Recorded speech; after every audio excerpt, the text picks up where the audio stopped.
ফেলুন চটজলদি সোয়াবিনের তরকারি। জিরেটা লাল হয়ে গেছে, এবার টমেটো আর পেঁয়াজটা দিয়ে দেবো। একটু নুন দিয়ে দিলাম, টমেটোটা হালকা সেদ্ধ হয়ে যাবে।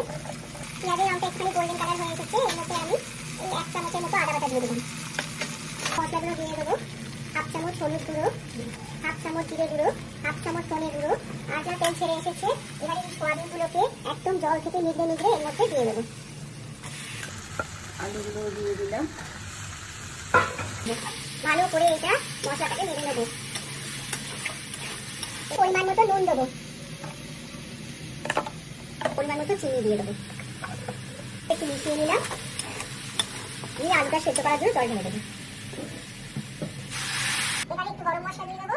হ্যাঁ, একটু গরম মশলা দিয়ে দিলাম, একটু ঘি দিয়ে দেবো। ব্যাস, গ্যাসটা আমি বন্ধ করে দিচ্ছি। দেখুন চটজলদি তৈরি হয়ে গেল সয়াবিনের তরকারি।